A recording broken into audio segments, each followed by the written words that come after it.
So, hola, hello, React Alicante. How are you doing? Woo! So, so since we are all here, and there are a lot of people from many different countries, so there is one thing common between all of us, and that is React. So, can we all just cheer for React? How is the energy at React Alicante? Woo! Okay, awesome. So, today I'm going to talk about text containers in Canvas. Thank you. So, today I'm going to talk about text containers in Canvas. Well, text containers are one of the most widely used features when it comes to drawing some architectural diagrams, some layouts, some mockups, some roadmap, and whatnot. So today we are going to dive into how these text containers work under the hood in Canvas, and we'll also be sharing insights on how it's built in Excalidraw, which is a Canvas-based editor for sketching hand-drawn-like diagrams. How many of you are actually familiar with Excalidraw? Awesome.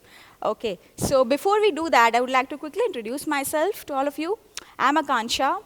I'm from India. I'm a front-end developer and a FOSS enthusiast.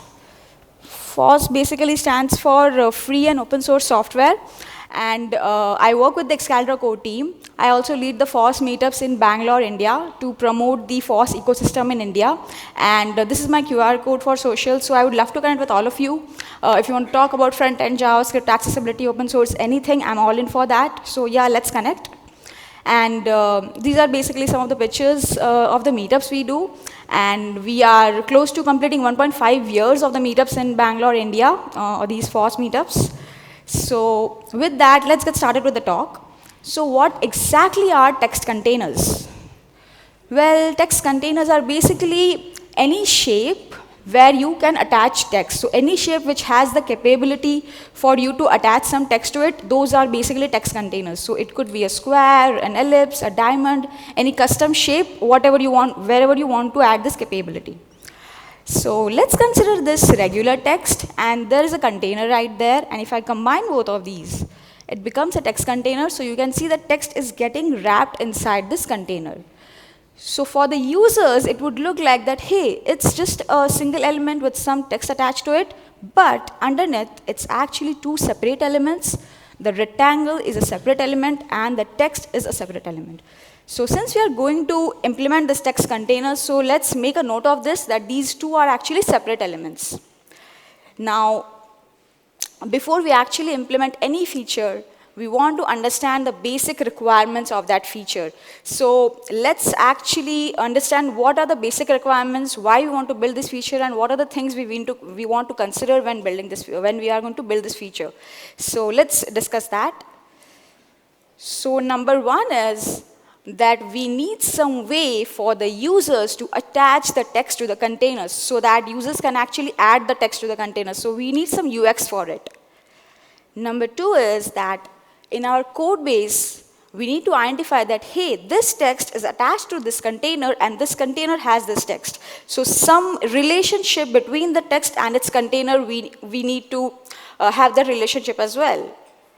Number three is that the text should no longer be treated as an individual element. Rather, it should be now considered a property of the container. So whatever actions you are going to apply on the container, let's say moving the container, copying the container, those actions should be replicated to the text element as well. And number four, and the most important, is that the text should always stay inside the container bounding box.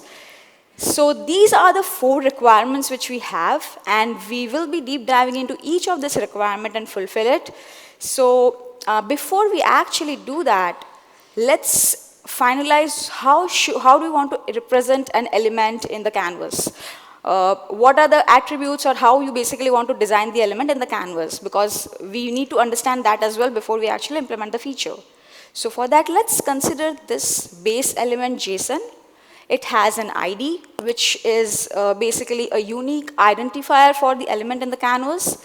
We need to store the type as well, which represents what is the type of the shape. Is it a rectangle? Is it an ellipse? What is it? The XY coordinates, which are basically helping you to position them on the canvas. The width and the height, basically the dimensions of the, the elements on the canvas. And rest are basically the properties, stroke color, background color, and a lot more attributes which can keep on getting added to decorate the element. So considering this as the base JSON, let's actually dive into all the 4 requirements one by one and discuss how we are going to achieve it. So the first requirement is that we need some way for the users to attach the text to the container. Now, you would have seen on multiple whiteboards, including Excalibur, that one of the most intuitive way to add text to a shape is you just select the shape, press enter and start typing. And whatever text you type here, and when you exit the editor, this text is actually getting attached to the container.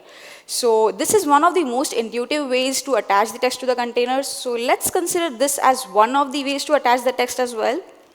So we can say that, hey, for the keyboard users, pressing enter on a selected container can be one of the ways to attach the text. Maybe you want to add a way for the mouse users as well, so maybe double click on the center of the container. Maybe some way with the context menu, maybe some button on your canvas to bind the text and the container, or maybe something else which is not even listed here. So we are not really going to deep dive into all of this. That's not really scope of this talk. That's not needed. But the reason I'm actually discussing this is there is one thing common among all these requirements, and that is how do you identify the container on the canvas? How do you know which container the user is actually trying to target to add the text? And that is something differently which works in Canvas. So Canvas, it's not like the regular DOM elements where you can say that, hey, just add a click listener to this rectangle, and when the user clicks on it, let me know so that I can, add a text area on top of it so that users can start typing to it. So it's not going to work like that. Whatever you draw inside the canvas, it stays inside the canvas, so you cannot inspect anything from outside. So how do we actually identify the target container in the canvas? So let's consider this element which has XY coordinates and some width and height. And let's say the user is clicking here. The A, B are the user coordinates. So we need to identify this particular container when the user is actually clicking on the canvas. So what we can do is we can actually loop through all the elements which are in the canvas, and we can check that, hey, does this A, B coordinates actually fall within the range of any of these elements? So is it between X and X plus width, Y and Y plus height? So if this A, B falls within the range of any of these elements which you have on the canvas, that is actually your target container. That you can actually say that, hey, that is the target container user is trying to hit. So with that in mind, let me show you a quick demo for this. And here I would like to say that what are basically this A, B coordinates? What JavaScript event is actually triggering this A, B coordinates? So since user is clicking on the canvas, probably we can say that, hey, we can just consider the click event listener and implement this. So let's consider this rectangle, the pink color rectangle. So what is going to happen is when I click on this rectangle, I should be able to see some selection indicator, and when I click outside, that selection indicator should disappear. So I have a function here which is basically saying that is it hitting the container, which basically takes the user coordinates, the client coordinates, and checks whether it is within this container range, container.x and container.width plus container.y plus container.height. So it's basically checking whether your coordinates are whether the user coordinates are within the range of this element. And if it is, it returns true, else it returns false. So now let's go to the click listener. I already have a click listener here. And if it is hitting the container, let me uncomment this code. And if it is not, I'll just clear the selection indicator. So let's see what happens now. So if I click inside, you can see this indicator, container is hit. If I click outside, the indicator is gone. If I click inside, it's a hit. Outside, it's not a hit. So this seems to work. Now let me do some more testing. Is this a hit? It's not a hit. It's clearly a drag, right? Is this a hit? it's not a hit, but it is a false positive. This code is considering it as a hit, but it's not a hit. I'm actually dragging something. So this is the false positive which you are getting if you use a click listener. So we cannot use a click listener here. The reason being, when I press the mouse button, I'm triggering a pointer down event, and I'm moving the mouse pointer, I'm triggering a pointer move event, and when I leave the mouse pointer, pointer up event is getting triggered, and after this, the click event is getting triggered, and that is why it's actually considering it as a hit. So we surely cannot use the click listener because of this false positive. So what can we do? So what we can do is, we still have the pointer events which are getting triggered, right? So how about doing this? Let's say this is my pointer down coordinates. I move the mouse, and then I leave the mouse pointer here. Now what if I calculate the distance between these 2 points, the pointer down coordinate and the pointer up coordinate? And if this distance is, let's say, less than some threshold, let's say 10 pixel, then I would say it's not a hit, otherwise it's a hit. So in this case, the distance is clearly huge, so it's definitely not a hit. But if I just click here, then the pointer up coordinates and the pointer down coordinates are so close that distance would be some 0 or 1 pixel. So for safer side, we can consider a threshold, let's say 10 pixel. So if it is less than 10 pixel, let's consider it as a hit, otherwise it's not a hit. So let's try this out and let's see if this works. So I'll actually comment this code again. And I already have the pointer down event here and pointer up event here as well. And I'm just checking the distance here. And if this distance is less than 10 pixel, I will render the selection indicator, else I'll hide it. So let's see if this works. Inside it's a hit, outside it's not a hit. Inside it's a hit, outside it's not a hit. This is working fine. Now let's do some more testing. Is this a hit? It's not a hit. This is what we wanted, right? Is this a hit? It's not a hit. So this is how we can actually identify the target container on the canvas, and we can use this pointer events, to achieve it. And this particular strategy of identifying the target container on the canvas or identifying the hit region on the canvas is known as hitbox testing. So once you do that, once you identify the target container, you can easily add any of those use cases of keyboard listener, mouse listener, context menu, any UX button, or any way to attach the text to its container. So with this, the first requirement is actually fulfilled. Now let's consider the next requirement. Now after this, when you actually add the listener, you can just add a text area on top of the canvas so that user can actually start typing. So with this, you can actually allow the user to type in the canvas. Now the next requirement is, and in this also just make a note that we are removing all the styling, margin 0, padding 0, border 0, just to make sure that it looks like it's part of the canvas and not really some DOM element on top of it. So with this actually we can move to the next requirement, which is we need some way to identify the relationship between the text and its container so that we know that, hey, this text belongs to this container has this text. So for this, let's have some assumptions. We can have a single text should belong to a single container. A single container can have a single text. So it's just a one-on-one relationship between a text and its container. For simplicity, let's consider just one-on-one relationship between the text and its container. So with this in mind, let's actually look at the text element JSON. So this is the text element JSON. It's basically the same JSON which I showed you a couple of minutes back. Apart from that, we have added the text related attributes like the text align, font size, font family, and stuff like that. So by looking at this JSON, I should be able to identify whether it's a regular text or is it a part of a text container. So how can we do that? So each element has a unique ID. So what we can do is we can just add an attribute container ID, which is basically ID of the container to which this text element is attached. So if this container ID is null or undefined, it's a regular text, But if it has a container ID, then it means that this text is not a regular text, it is actually a part of text container. So one-way relationship is done.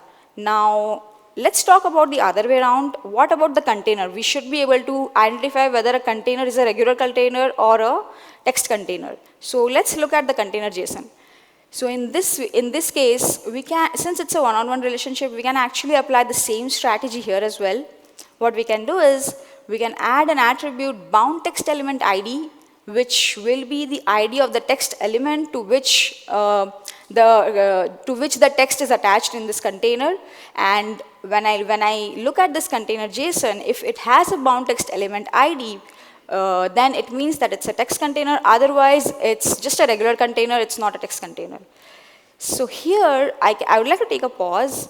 So here you can actually think about that you might want to support multiple text elements to a single container, because that's a valid use case as well. So in that case, we can just make it an array of IDs instead of a single ID, so that we can attach multiple text elements to it. And you can also leverage this approach to different kind of bindings, let's say arrow bindings, line bindings, element bindings, whatever you want to do.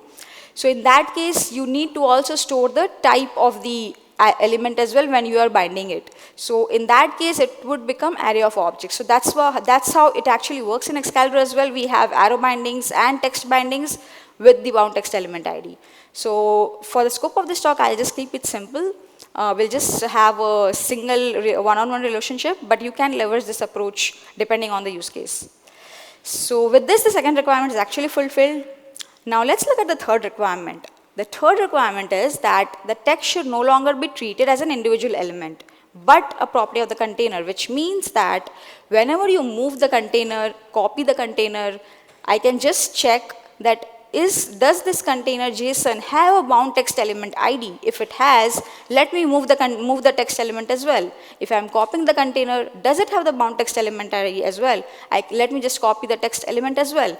So with the fulfillment of the previous requirement, this requirement can easily be fulfilled as well. So we can actually, with the help of bound text element ID, we can easily achieve this requirement as well. As you can see, you are able to move the text element, and if you copy it, it will work, resize, it will work. So this is the state right now which we are in. So now let's look at the fourth and the final requirement, which is that the text should always stay inside the container bounding box. Now, what is this bounding box? Let's understand what exactly is this bounding box first.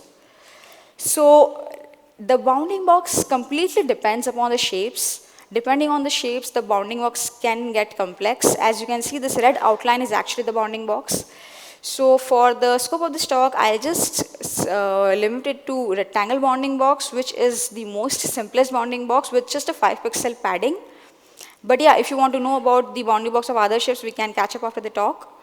So with this in mind, we need to understand two use cases here. Number one is that the text should not go out of the container when the user is typing in the DOM in the text area. That is number one. Number two is that when the user exits the text editor, in the canvas also it should not go beyond the bounding box. So we have to take care of these two situations to actually fulfill the fourth requirement. So let's look at the first one, which is the text editor. The text editor is actually simple to implement because you can take the advantage of CSS. You can just say that, give it some width, height, and with the help of word break and white space, we can actually make sure that the text doesn't overflow, it doesn't go out of the container.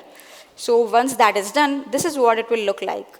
So you can see, as you try to type, the text is actually getting wrapped because we have added the CSS for it. But if you exit, it's still unwrapped because in the canvas, we haven't done it yet. So with this, the text editor stuff is done, but we still need to implement this in the canvas as well. So let's discuss how we can do it in the canvas. Again, in the canvas, it's not really straightforward. First of all, canvas doesn't support multi-line. So if you want to render like multiple lines in the canvas, you need to split it and render it individually. So how do we do it in Canvas? And Canvas doesn't support any API as such, which you can say that, hey, if the text goes beyond some width, let's just wrap it to the next line. We don't have any such API in the Canvas. So what we need to do is, we need to actually imitate the word break behavior of the text editor in the Canvas.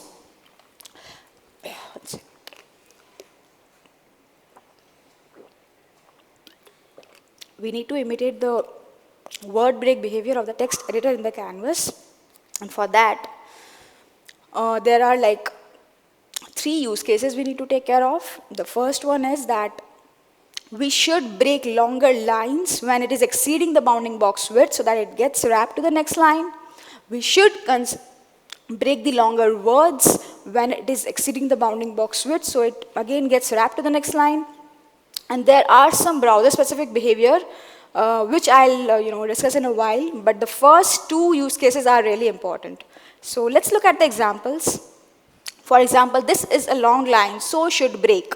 Now you can see it actually breaks at the word should and break because it is not able to fit in the container.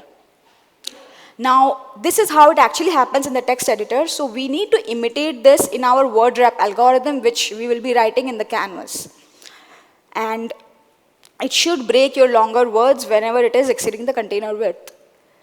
Let's consider this word internationalization, which is not fitting in this container. It's actually breaking at character N. So this is how it works in text editor, and we need to implement this in our word wrap algorithm as well. So we have these 2 use cases which we need to take care of, and the hyphen behavior which I was talking about. So let's consider this example, hey word hyphen break. Now if you notice that this is how it actually works in the text editor. But this is not exactly it works in text editor. It actually breaks like this. So it actually breaks at hyphen, and this is like one of the weird use cases it handles in the browser. So this is something which you will be able to identify if you do more testing or more research, because there is nothing such documented about these text editor word wrapping behaviors anywhere in the web. I could not find any such documentation. So there are more such use cases. This is one of those. There are more such browser specific behaviors which you could realize as you do more testing. But yeah, so these are the 3 use cases we need to take care of. So we have the instructions, we have the steps. Now we can write our word wrap algorithm. Now, that is not a concern. We can come up with the code. We can write our word wrap algorithm, which will make sure that the text is breaking appropriately. But there is one thing which we need to understand here is I'm continuously mentioning that we need to make sure that the word, the line, the text should not go beyond the container. It should not overflow. So we need to measure the text as well. And how can we measure the text in the Canvas? That is the interesting part. So how can you actually measure the text dimensions in the Canvas? There are a couple of approaches to do the same. So the first is DOM measurements. The next is the hybrid measurement, which is the mixture of DOM and Canvas measurements. And the last one is the Canvas measurements. So we will be covering this one by one, and we'll be discussing the pros and cons of all the 3 approaches. And depending on the use case, you can actually decide which one works the best for you. So let's start with the simplest one, the DOM measurements. It is the simplest to implement. What we do is we just take a div, we put the text, we remove all the styling because that's how we are showing it on the canvas, and you just take the offset width and offset height. And that's what you use in the canvas, and that's what you use in the text editor as well. And now, once you do that, and if you compare this dimensions across different browsers, this is what you will see. So if you notice here, the height differs across different browsers when using the DOM dimensions. And the width is same, but the height is actually slightly differing. And why is that so? Why is the height differing here? The reason is that line height gets set to normal if you don't set it. So the default value of line height is normal, and this normal has different value in different browsers. So depending on whatever browser you are using, the height gets calculated based on whatever the default browser value of this line height is. And that's the reason of the discrepancy in the height. Now, to solve this, what we can do is we can just set the line height as, let's say, 1.2 or 1.25. These are like one of the most recommended values when it comes to line height. And once we do that, this is what you will see. So now you can see the height is actually same. The norm measurements are exactly same across all the browsers. So with this, we can conclude that it works best with the text editor because we are using the DOM measurements on the DOM element, so it works the best. There will be never any discrepancies between the canvas and the text editor because we have exact same measurements in canvas as well as the text editor. And it works well cross browsers considering you use the same line height. So that is something to keep in mind. What is the con here? Well, since we are measuring each word, each line, each character with the help of DOM, so that can turn out to be expensive. And that is something which we need to understand as well. And of course, it will not work in Node.js because you are using DOM measurements, so you cannot have the server-side support as well. So keeping these two cons, let's see if we are able to overcome these cons in the next set of approaches, in the next two approaches. So let's go to the next one, which is the hybrid measurement. In what are we going to do in hybrid measurement? We will keep the text with the DOM measurements as it is, but in the word drop algorithm in the canvas, we will use the measure text API to compute the width. So that is why the name is hybrid, because we are using a mix of canvas and the DOM measurements. So the measure text API basically gives you the width of the text you pass, and this is how you can use it. And you can actually compute the width. And you get a lot of metrics, but we are not going to discuss the other metrics. We are only concerned about the width, so we are just using the width here. And this is how you can do it. And once you compare the result of measured text across different browsers, this is what you will see. So notice here, the width is different across different browsers. It's slightly different, and also it's different with the DOM width as well, right? The canvas width and DOM width is also differing. So why is this so? Well, this is the nature of the measure text API. You cannot do much about it. This is how the API behaves. It is unfortunately not consistent across different browsers. So we need to be aware of this if we are using the measure text API, that this discrepancy will be there when comparing across different browsers and also with DOM measurements. So keeping this con in mind, let's actually have a quick I have a quick demo to show you the performance between the DOM and the canvas measurements. So let's actually check how, what is the difference between these two and how one is better. So I have this huge text, and what I'm going to do is I'm actually calculating the width of this huge text by splitting it into words and calculating the width of each word using the DOM measurements and using the canvas measurements. And I am doing this 10 times to compute the average time taken by DOM to compute the width and average time taken by canvas to compute the width for better accuracy. So let's see what is the result. So the DOM time for the first time, it's 5.52 seconds, and canvas, it's just 0.45 milliseconds. So canvas measurement is 92% faster than DOM. Let's see more.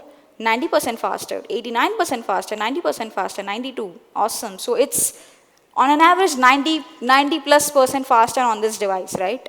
So with that, I can say that canvas measurement is actually 85 to 95% faster depending on the browser and device. And the con is that there are slight discrepancies which we just saw even across the browser as well as with the DOM measurements.